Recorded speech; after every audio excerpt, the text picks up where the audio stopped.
So we are reading Rich Dad, Poor Dad by Robert K. Kiyosaki.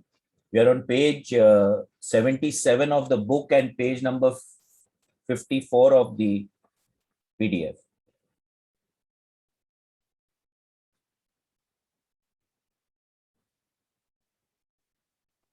Rule 1. You must know the difference between an asset and a liability and buy assets.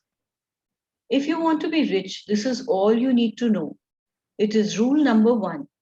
It is the only rule. This may sound absurdly simple, but most people have no idea how profound this rule is. Most people struggle financially because they do not know the difference between an asset and a liability. So, so I don't know how many of you all know what is an asset and what is a liability. So this is something which is coming from a balance sheet, right? Everything that is an asset is kept on the right side of the balance sheet, and anything that is a liability is on the left side. So it matches. I just realized that it matches very well with the grid also, that anything that is a liability is on the left side, anything that is an asset is on the right side. So that's how it goes in a balance sheet also.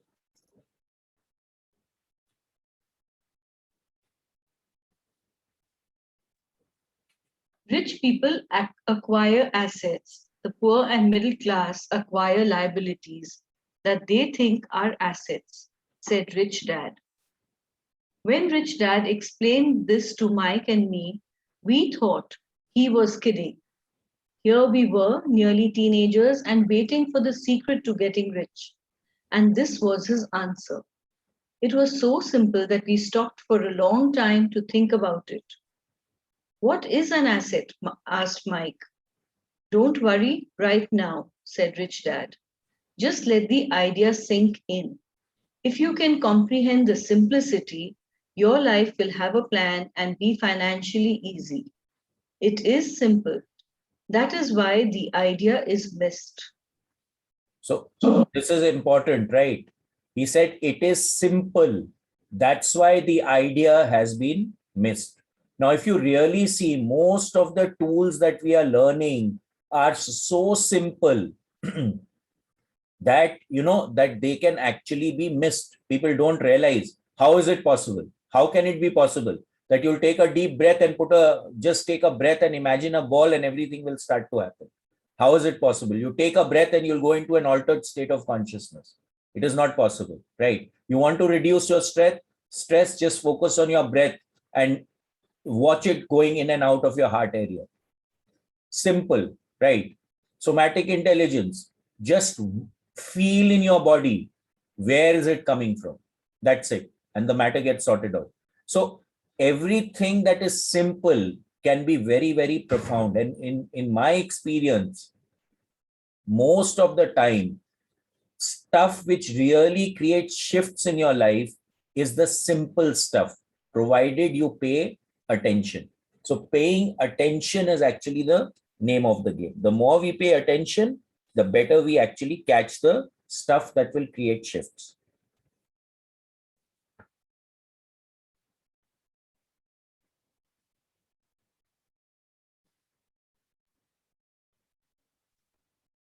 You mean all we need to know is what an asset is, acquire them, and we'll be rich? I asked. Rich Dad nodded his head. It's that simple. If it's that simple, how come everyone is not rich? I asked. Rich Dad smiled. Because people do not know the difference between an asset and a liability. I remember asking, how could adults be so misguided?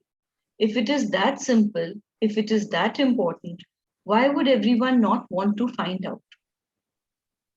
It took Rich Dad only a few minutes to explain what assets and liabilities were. As an adult, I have difficulty explaining it to other adults.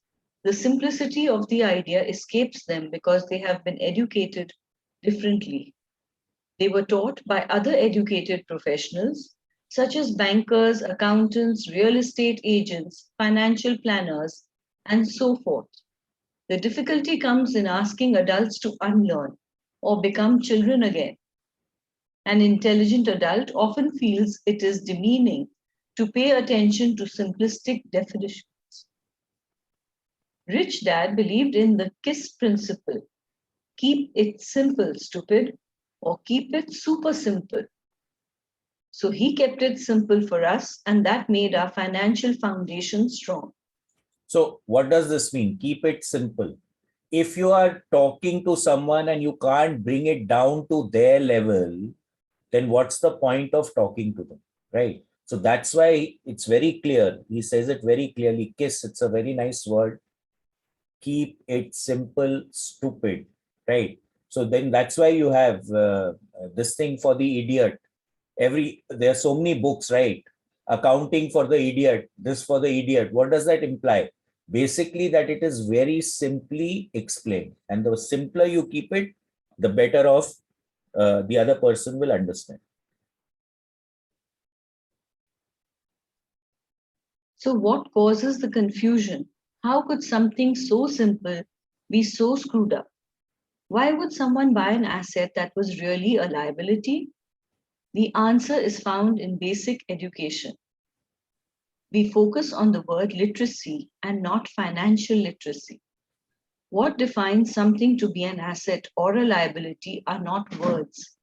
In fact, if you really want to be confused, look up the words asset and liability in the dictionary. I know the definition may sound good to a trained accountant, but for the average person, it makes no sense. But we adults are often too proud to admit that something does not make sense. So this is also very, very important. Okay. We are often too proud to admit that something does not make sense. So there are two aspects to it, right? There is tark and kutark. If you're doing tark, that means you're doing it to understand. But if you're doing kutark, it means to demean the other person in front of you or to put the other person down. Now, when you want to learn, tark is very, very important. That's why in Vedanta also, Nagarji keeps saying that prashnen bhav is a very, very important aspect of a student. So if you want to learn something and you don't understand it, you need to ask.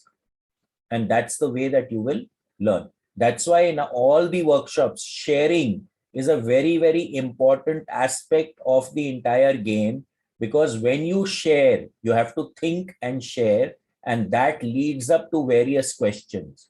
So the questions and the sharing, the discussion is a very, very important aspect of learning and growth. So when we say that we understand everything, it's a question mark. Do we really understand or we don't? That's why asking for clarity becomes very important. Even in the workshops, when we are going into an altered state and we are throwing out a question to get an intuitive answer or a download, we always say you can ask for clarity. Robert Monroe says in the exercises, ask for clarity. Okay. William Bullman says, clarity now. What does that mean? That I want to get more clear about the concept that is being downloaded. So it's very, very important.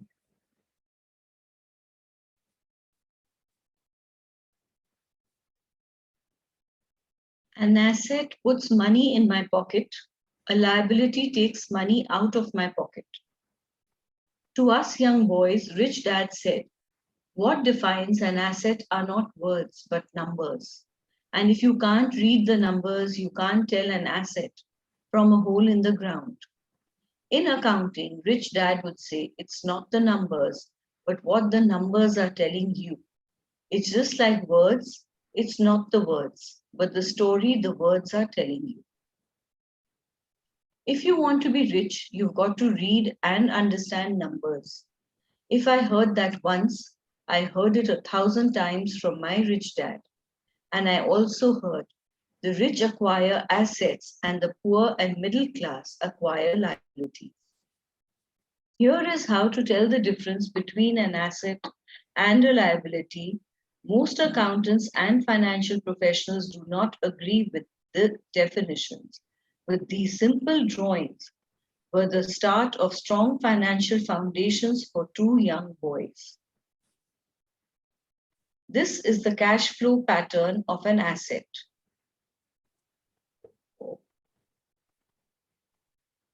The top part of the diagram is an income statement, often called a profit and loss statement. It measures income and expenses, money in and money out. The lower part of the diagram is a balance sheet. It's called that because it's supposed to balance assets against liabilities. Many financial novices do not know the relationship between the income statement and the balance sheet, and it is vital to understand that relationship. So, as I said earlier, my rich dad simply told two young boys that assets put money in your pocket. Nice, simple, and usable. This is the cash flow pattern of a liability.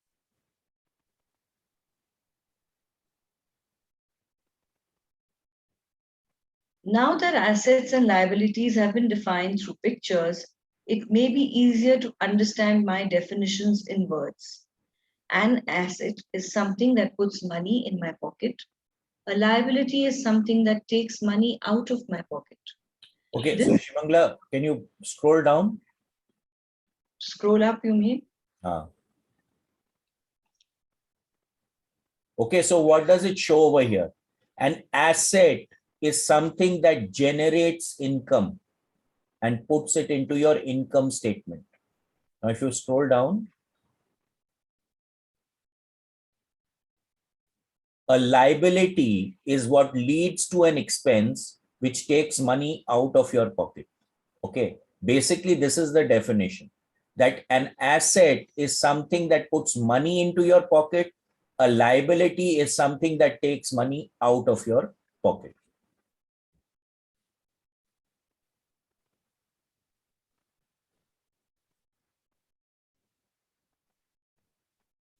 This is really all you need to know. If you want to be rich, simply spend your life buying assets. If you want to be poor or middle class, spend your life buying liabilities.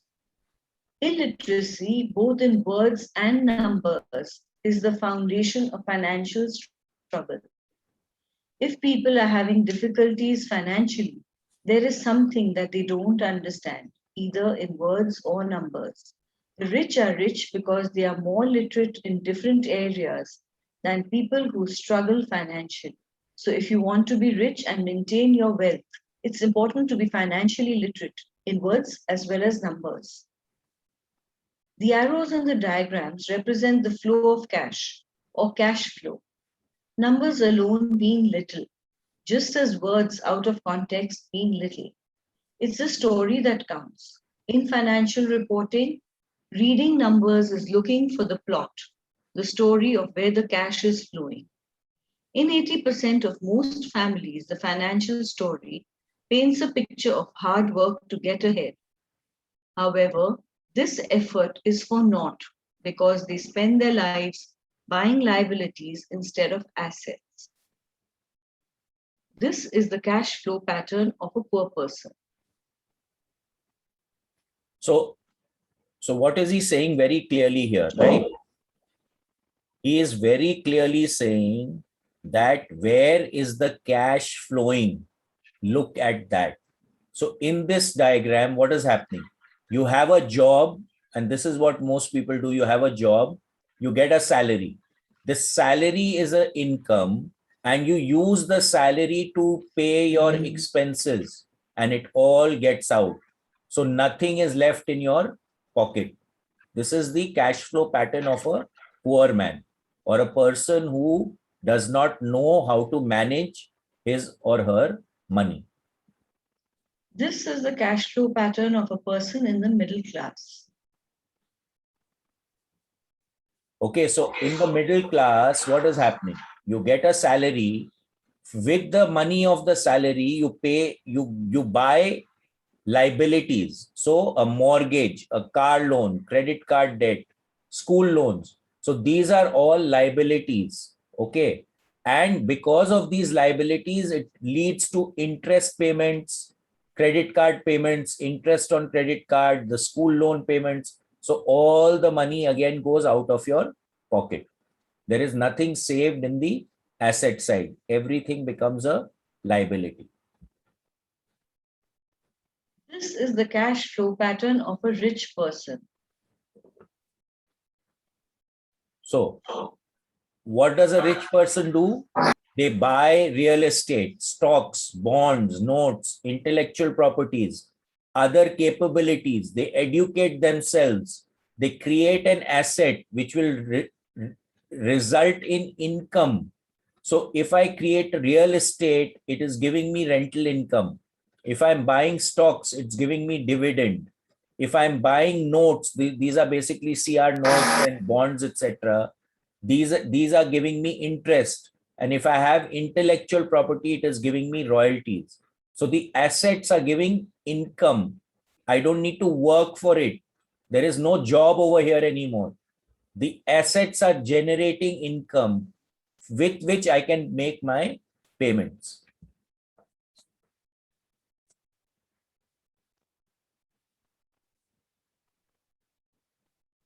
All these diagrams are obviously oversimplified. Everyone has living expenses, the need for food, shelter, and clothing. The diagrams show the flow of cash through a poor, middle class, and wealthy person's life. It is the cash flow that tells the story of how a person handles their money. The reason I started with the story of the richest men in America is to illustrate the flaw in believing that money will solve all problems. That is why I cringe whenever I hear people ask me how to get rich quicker or where they should start. I often hear, I'm in debt, so I need to make more money. So the point that they are in debt, it means that they have acquired a liability, which is eating into their resources. Okay. So now if you're in debt, that means you made certain wrong decisions, which has resulted in you getting into debt. But more money will often not solve the problem. In fact, it may compound the problem. Money often makes obvious our tragic human flaws, putting a spotlight on what we don't know. That is why, all too often, a person who comes into a sudden windfall of cash, let's say an inheritance, a pay raise, or lottery winnings, soon returns to the same financial mess, if not worse, than the mess they were in before. Money only accentuates the cash flow pattern running in your head. If your pattern is to spend everything you get, most likely an increase in cash will just result in an increase in spending. Thus, the saying, a fool and his money is one big party. So what will happen? Handling money is a mindset. If you're not operating from a mindset of a rich man, if you get a lot of money, you will still be operating from the mindset of a poor man. And the poor man will buy liabilities or just squander the money away. And when they buy a liability with the money, they will land up in a bigger mess. Okay. Now I have received a windfall and I buy a big house and on a mortgage, or I take a loan from the bank. Now I do not have the resources going forward to actually pay back the bank, because that money that I got to pay the down payment was a windfall. So now what has happened? I have acquired a liability which is going to eat into my resources. Okay. So every time managing your money is about a mindset. It is not about having more money, but it is about what is your mindset regarding money.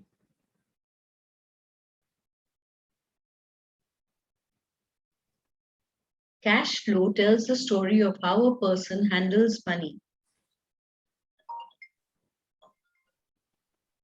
I have said many times that we go to school to gain scholastic and professional skills, both of which are important.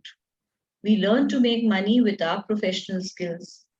In the 1960s, when I was in high school, If someone did well academically, people assumed this bright student would go on to be a medical doctor because it was the profession with the promise of the greatest financial reward. Today, doctors face financial challenges I wouldn't wish on my worst enemy. Insurance companies take control of the business, managed healthcare, government intervention, and malpractice suits. Today, kids want to be famous athletes, movie stars, rock stars, beauty queens, or CEOs because that is where the fame, money, and prestige are. That is the reason it is so hard to motivate kids in a school today. They know that professional success is no longer solely linked to an academic success as it once was. Because students leave school without financial skills, millions of educated people pursue their profession successfully, but later find themselves struggling financially.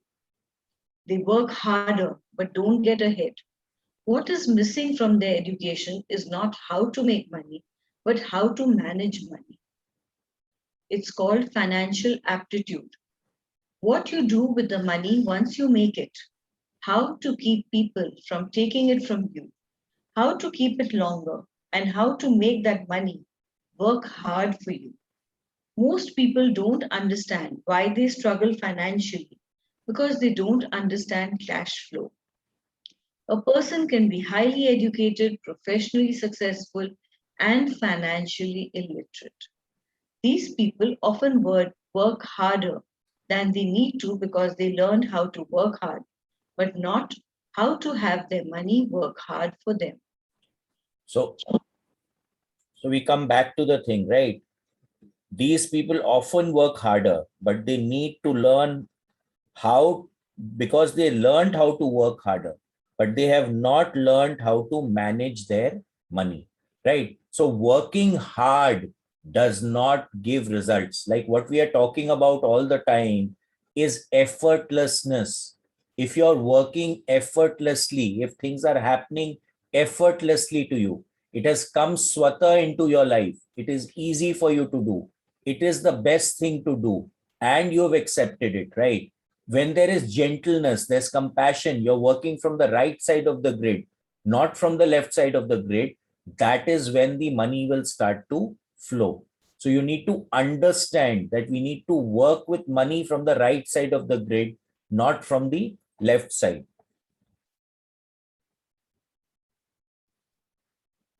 How the quest for a financial dream turns into a financial nightmare.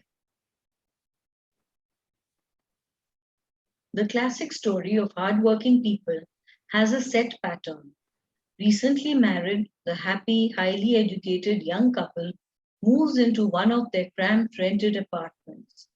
Immediately, they realize that they are saving money because two can live as cheaply as one. The problem is the apartment is cramped. They decide to save money to buy their dream home so they can have kids. They now have two incomes and they begin to focus on their careers. Their income becomes begin their incomes begin to increase. As their incomes go up, their expenses go up as well. So, so net, what is happening? If income is going up, expense is going up. So there is no saving, right?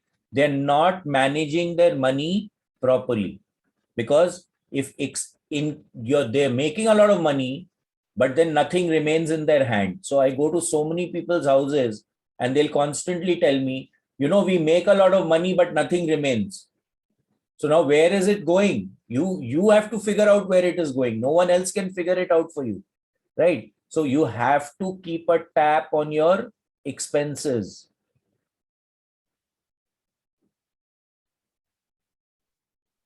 The number one expense for most people is taxes.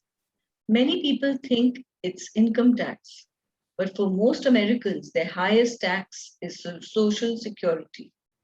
As an employee, it appears as if the Social Security tax combined with the Medicare tax rate is roughly 7.5%, but it's really 15% since the employer must match the social security amount. In essence, it is money the employer can't pay. On top of that, you still have to pay income tax on the amount deducted from your wages for social security tax. Income you never receive because it went directly to social security through withholding. Going back to the young couple the PDF is not moving up. why it's moved. Okay. Right. I'm sorry. So what is happening? Taxes take up a lot, right? Now we don't have a social security system in India. The PPF is there, or the Public Provident Fund is there, or PF is there. But again, to get your money out from PF is a big challenge. It is not going to be easy for you to get the money out from there. So in India, social security is naturally not there. Going back to the young couple, as a result of their incomes increasing, they decide to buy the house of their dreams. Once in their house, they have a new tax called property tax.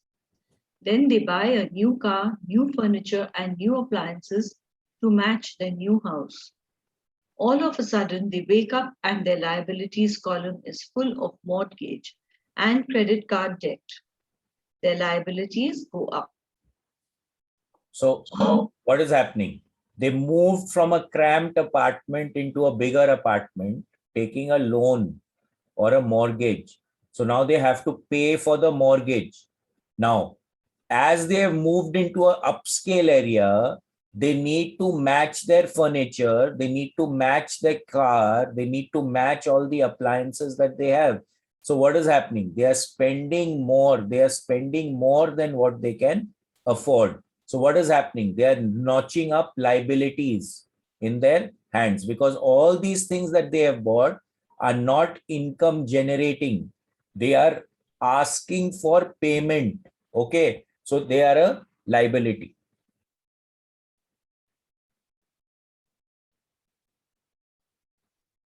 They are now trapped in the rat race. Pretty soon, a baby comes along and they work harder. The process repeats itself. Higher incomes cause higher taxes, also called bracket creep. A credit card comes in the mail. They use it and max it out. A loan company calls and says their greatest asset, their home, has appreciated in value. Because their credit is so good, the company offers a bill consolidation loan and tells them the intelligent thing to do is clear off the high interest consumer debt by paying off their credit card. And besides, interest on their home is a tax deduction. They go for it and pay off those high interest credit cards. They breathe a sigh of relief. Their credit cards are paid off. They now folded their consumer debt into their home mortgage. Their payments go down because they extend their debt over 30 years. It is a smart thing to do. Their neighbor calls to invite them to go shopping. The Memorial Day sale is on. They promise themselves they'll just window shop, but they take a credit card just in case. I run into this young couple all the time. Their names change, but their financial dilemma is the same. They come to one of my talks to hear what I have to say. They ask me, can you tell us how to make more money? They don't understand that their trouble is really how they choose to spend the money they do have. It is caused by financial illiteracy and not understanding the difference between an asset and a liability. So what happened? Right. They maxed out their credit card. They converted it into a mortgage. Now their credit card is free, so they can buy more stuff. So the problem is not created because of a lack of income. The problem is created because of how they are managing their money or how they are spending their money. So the spend is which is creating the problem, not the income.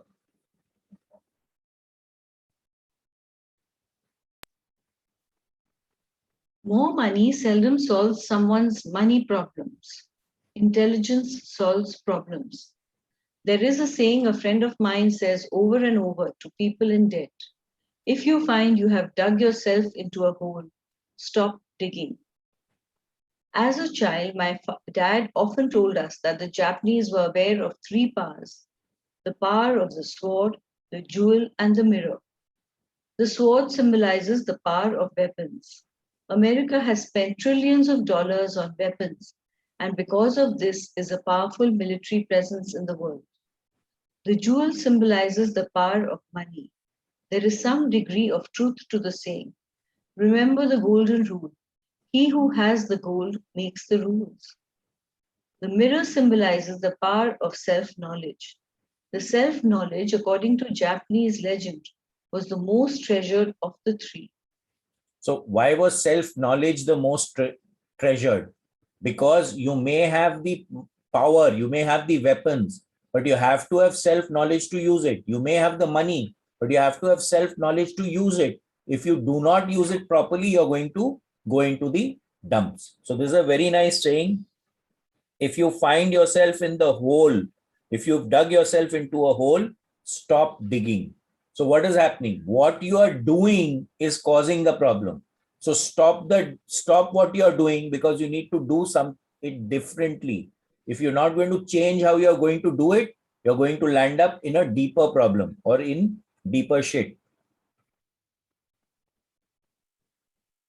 All too often, the poor and middle class allow the power of money to control them by simply getting up and working harder, failing to ask themselves if what they do makes sense. They shoot themselves in the foot as they leave for work every morning. By not fully understanding money, the vast majority of people allow its awesome power to control them. If they use the power of the mirror, they would have asked themselves, does this make sense? All too often, instead of trusting their inner wisdom, that genius inside, most people follow the crowd. They do things because everybody else does them. They conform rather than question. Often, they mindlessly repeat what they have been told. Diversify. Your home is an asset. Your home is your biggest investment. You get a tax break for going into greater debt. Get a safe job. Don't make mistakes. Don't take risks. So what is he saying? Following the crowd. You can follow the crowd, but at least do so intelligently. At least do it with awareness. At least understand what you're doing, whether it is actually working for you or not. That is something that we need to really get it. Otherwise, we are digging a hole for ourselves. It is said that the fear of public speaking is a fear greater than death for most people. According to psychiatrists, the fear of public speaking is caused by the fear of ostracism, the fear of standing out, the fear of criticism, the fear of ridicule, and the fear of being an outcast. The fear of being different prevents most people from seeking new ways to solve their problems. So this again becomes very important, right? Whether I'm operating out of fear or I'm operating out of love. Again, the left side and the right side of the grid. Whenever we are operating out of fear, we will never be able to achieve what we want to achieve. So over here, what is he saying? That most people are scared that they will be pointed out. People don't like to be standing out. That's why they don't want to take the risks. They don't want to take the road less traveled. They want to trod on the trodden path, right? So if you want to grow, you have to move from the known to the unknown. This is something that we read about in Magical Child, where the child has to grow. It has to move from the known to the unknown. Otherwise, no growth will take place. So if you're going to do the same thing that everyone else is doing, you cannot be better or do better than anyone else, right? So we have to trod the untrodden path to do well. That is why my educated dad said the Japanese value the power of the mirror the most, for it is only when we look into it that we find truth. Fear is the main reason that people say play it safe. That goes for anything, be it sports, relationships, careers, or money. A person can be highly educated, professionally successful, and financially illiterate. It is that same fear, the fear of ostracism, that causes people to conform to and not question commonly accepted opinions or popular trends. Your home is an asset. Get a bill consolidation loan and get out of debt. Work harder, it's a promotion. Someday I'll be vice president. Save money. When I get the raise, I'll buy us a bigger house. Mutual funds are safe. Many financial problems are caused by trying to keep up with the Jonases. Occasionally, we all need to look in the mirror and be true to our inner wisdom rather than our fears. So keeping up with the Jones, big problem. Because that guy is doing it or your neighbor is doing it, you got to do the same thing. Big question mark, right? On your intelligence. Because you need to do what is good for you. How do you know why the neighbor is doing something or someone else is doing something? You got to look at yourself.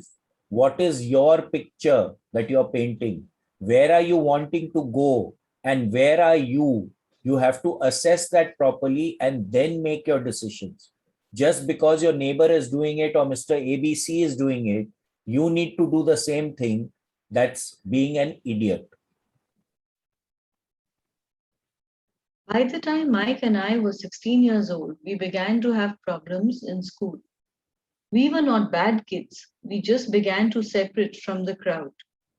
We worked for Mike's dad after school and on weekends.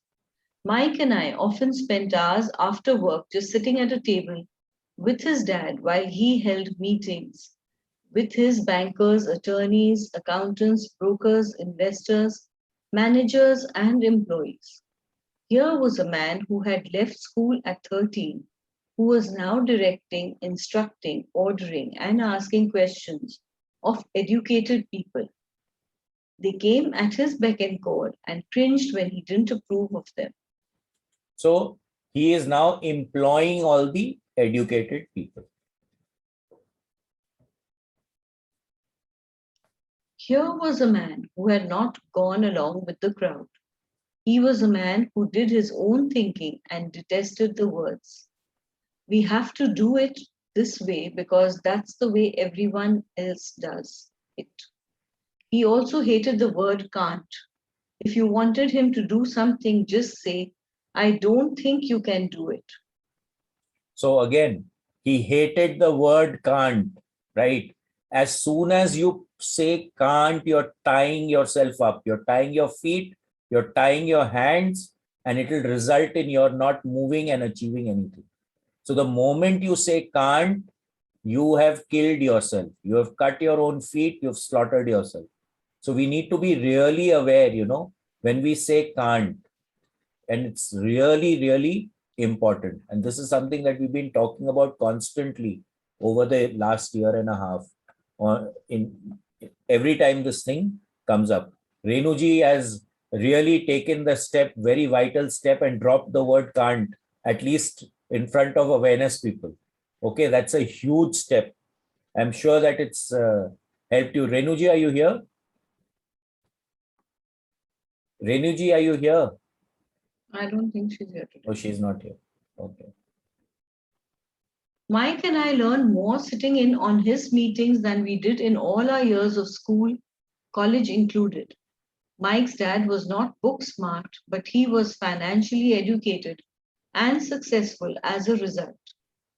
He told us over and over again, an intelligent person hires people who are more intelligent than he is. So Mike and I had the benefit of spending hours listening to and learning from intelligent people. But because of this, Mike and I couldn't go along with the standard dogma our teachers preached, and that caused problems.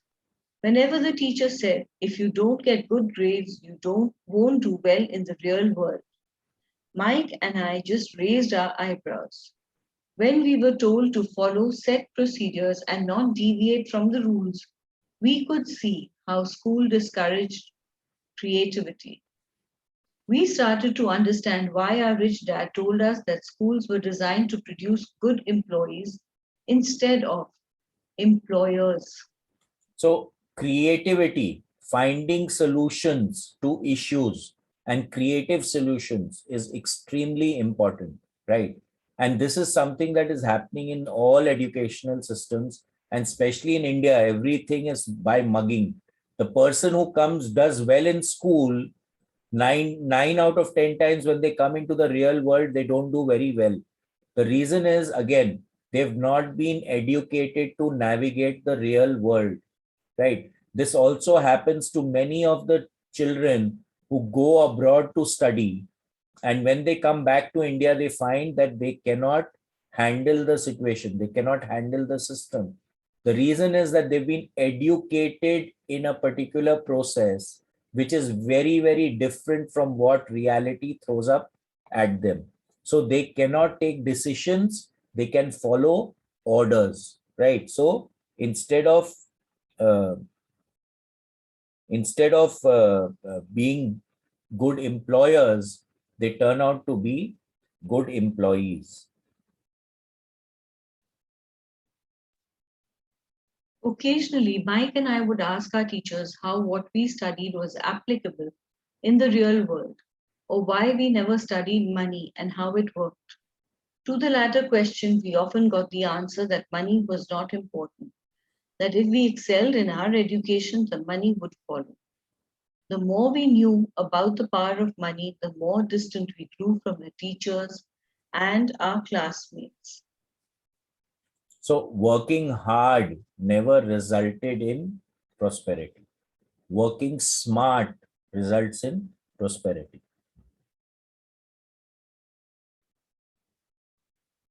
My highly educated dad never pressured me about my grades, but we did begin to argue about money. By the time I was 16, I probably had a far better foundation with money than both my parents. I could keep books, I listened to tax accountants, corporate attorneys, bankers, real estate brokers, investors, and so forth. By contrast, my dad talked to other teachers. One day, my dad told me that our home was his greatest investment.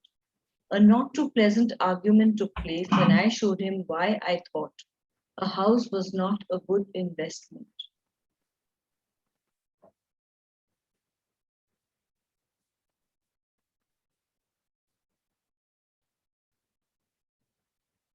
The above diagram illustrates the difference in perception between my rich dad and my poor dad when it comes to their homes. One dad thought his house was an asset, and the other dad thought it was a liability. I remember when I drew the following diagram for my dad, showing him the direction of cash flow. I also showed him the ancillary expenses that went along with the owning the home. A bigger home meant bigger expenses, and the cash flow kept going out through the expense column. So again, very clearly, right? You have a bigger home, you have a bigger mortgage, you have to pay more property tax, more insurance, more maintenance, more utility bills, right? Now, today, if I want to air condition a 2000 square feet apartment versus a 6000 square feet apartment, I will be spending more in a 6000 square feet apartment. The property tax is going to be more. So, if you are living in a bigger house than what you really need, it is a liability. This is what he is coming from. Today, people still challenge me on the idea of a house not being an asset.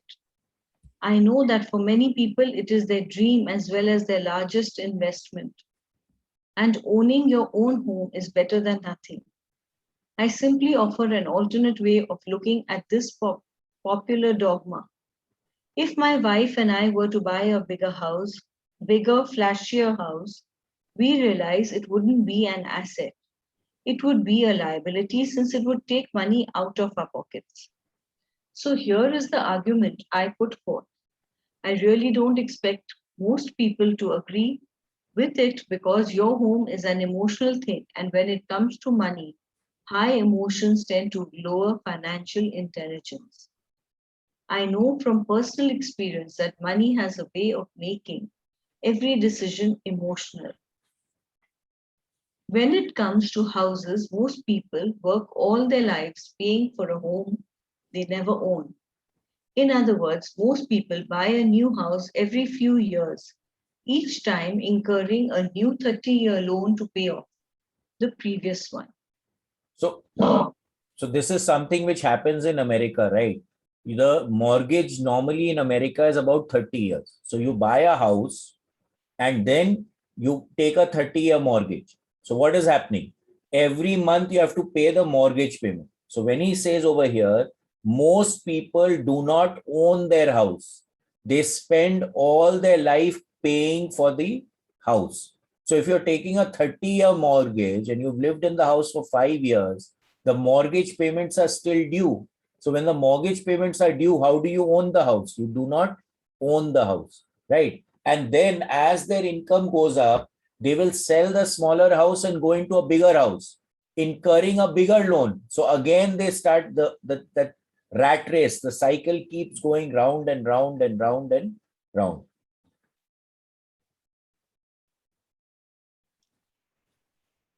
Even though people receive a tax deduction for interest on mortgage payments, they pay for all their other expenses with after tax dollars, even after they pay off their mortgage. So this is a big one, right? When you are paying your expenses with after tax money, that means like today in India, let's say the tax rate is 30% after an income of, I think, 10 lakhs of rupees. So now that means that if you are paying money for anything which is not treated as an expense in your books, right? Then you're paying for it after tax. So you're not paying, suppose you're paying 100 rupees for something, you're not paying 100 rupees because you are actually paying 140 rupees. The simple reason is that you've already paid 30% tax on it. So 30% tax on the base amount, that means if you earned 100 rupees, you paid 30%. So in your pocket, there was 70 rupees. And if you're paying the 70 rupees, that means you're actually paying 100 rupees. So if you're paying 100 rupees, I don't know, I've not made the exact calculation, but you're actually paying 140 rupees for whatever you are buying because you're paying after tax dollars.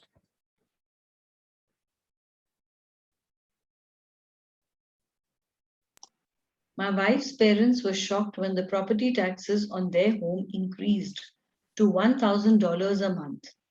This was after they had retired. So the increase put a strain on their retirement budget and they felt forced to move. So again, property taxes as a rule everywhere across the world always keep going up. They never go down. In Calcutta, every 6 years, there is a compulsory 10% increase in the property tax, right? So every 6 years, your taxes will go up by 10%. This is a given, and world over, this is a fact. So if you are owning an asset, you know that you have to pay the taxes on the asset or on your house. Houses do not always go up in value. I have friends who owe $1 million for a home that today would sell for far less. So again, this was the housing crash in America, where people bought multiple houses thinking that they will rent them out and earn money out of it and pay back. It didn't happen, right?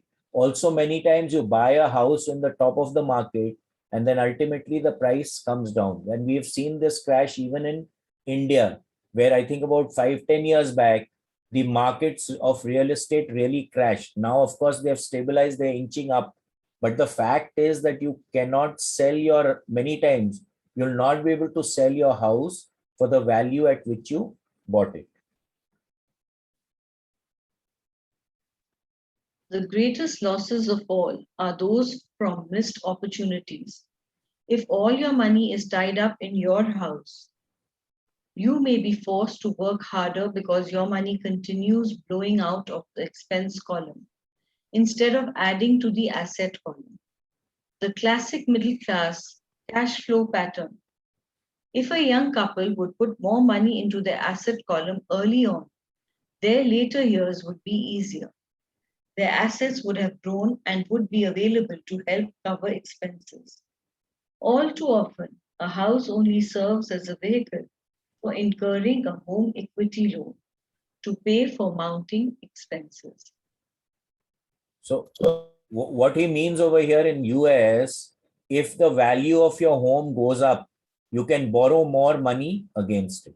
But many times what happens is that when you keep borrowing money, then if the market crashes of real estate, then you've borrowed more money than what the house's value, the bank will foreclose. So again, it becomes very important to really manage the way that you are operating.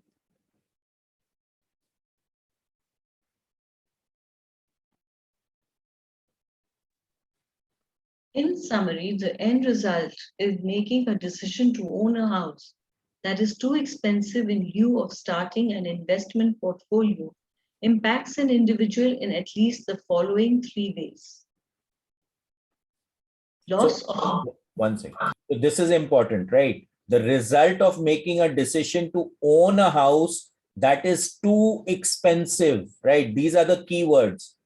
Too expensive. That means you overreach yourself. And this is something that I've seen so many people when they are wanting to buy a house, they have enough money for, let's say, 1,000 square feet house. They will go for a 2,000 square feet house. Now that puts a tremendous strain on their income generating capacity as well as their savings capacity. This is something that we really need to watch out for.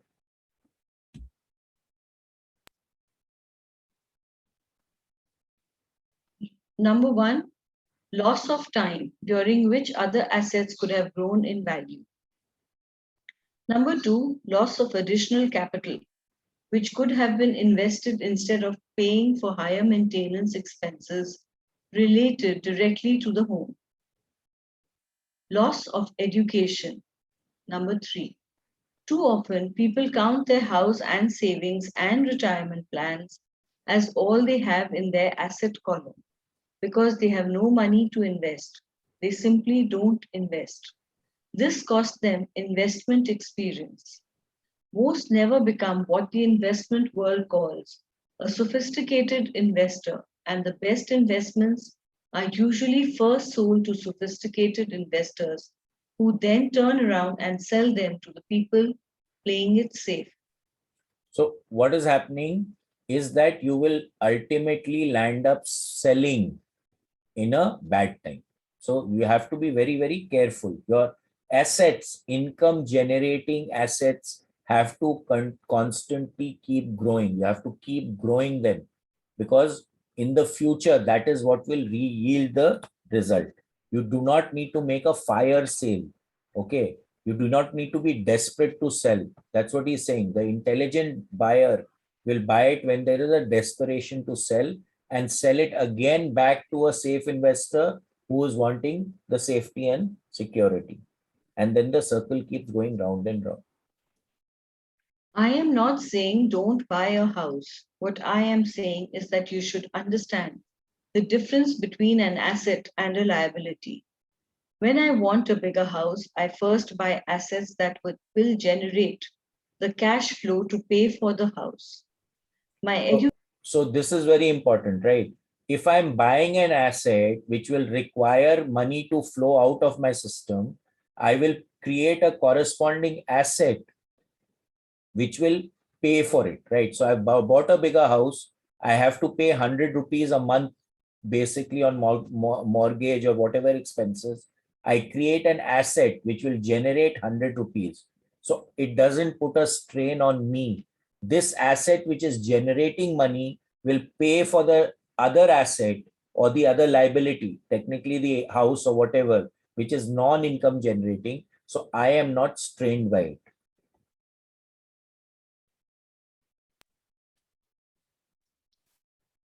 My educated dad's personal financial statement best demonstrates the life of someone caught in the rat race. His expenses match his income, never allowing him enough left over to invest in assets. As a result, his liabilities are larger than his assets. The following diagram on the left shows my poor dad's income statement. It is worth 1,000 words. It shows that his income and expenses are equal, while his liabilities are larger than his assets. My rich dad's personal financial statement on the right reflects the results of a life dedicated to investing and minimizing liabilities. So if you see this, sorry. So the poor dad, income is equal to expenses and assets are less than the liabilities.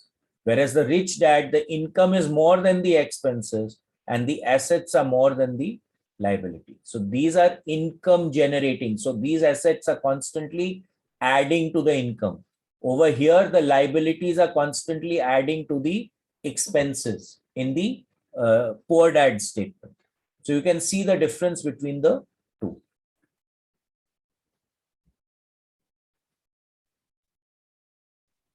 Why the rich get richer. A review of my rich dad's financial statement shows why the rich get richer. The asset column generates more than enough income to cover expenses, with the balance reinvested into the asset column. The asset column continues to grow, and therefore the income it produces grows with it. The result is that the rich get richer.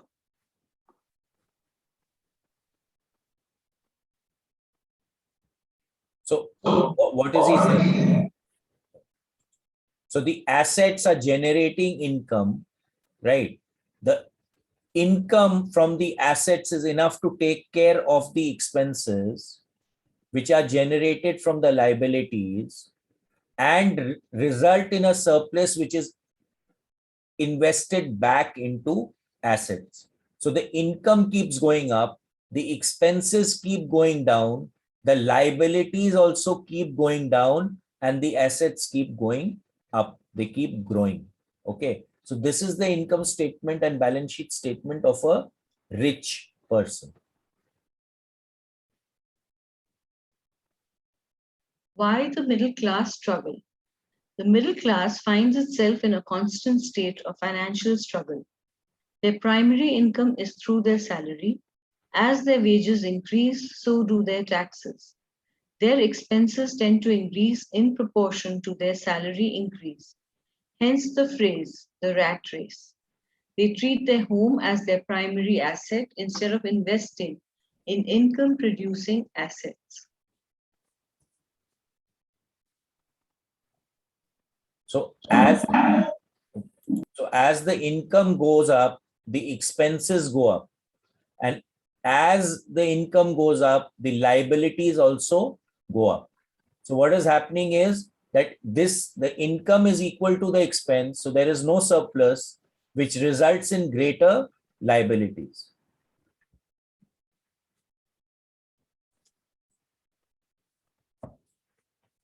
The pattern of treating your home as an investment and the philosophy that a pay raise means you can buy a larger home or spend more is the foundation of today's debt-ridden society. Increased spending throws families into greater debt and into more financial uncertainty, even though they may be advancing in their jobs and receiving raises on a regular basis. This is the high-risk living caused by weak financial education. So in the olden days, my father always told me that our elders, they acted in the way that if they were earning 100 rupees, 25 rupees they spent on themselves, 25 rupees was given on charity. So sorry, 50% they spent on themselves, 50% were 25% was given in charity, and 25% went into saving. Right. So if you really look into ourselves, most of us, at least in the Marwadi community and people who I know, are living off the assets that were created by our forefathers. We hardly any one of us has created anything, really speaking. Look into yourself and you will figure it out. The massive loss of jobs in recent times proves how shaky the middle class really is financially.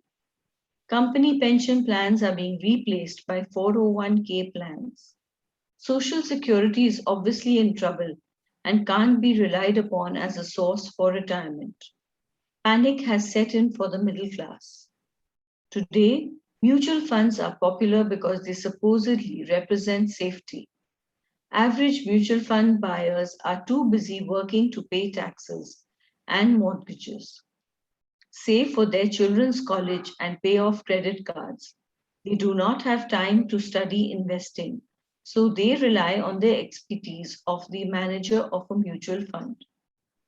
Also, because the mutual fund includes many different types of investments, they feel their money is safer because it is diversified. This educated middle class subscribes to the dogma put out by mutual fund brokers and financial planners. Play it safe, avoid risk. Should we stop? Yeah, you can stop.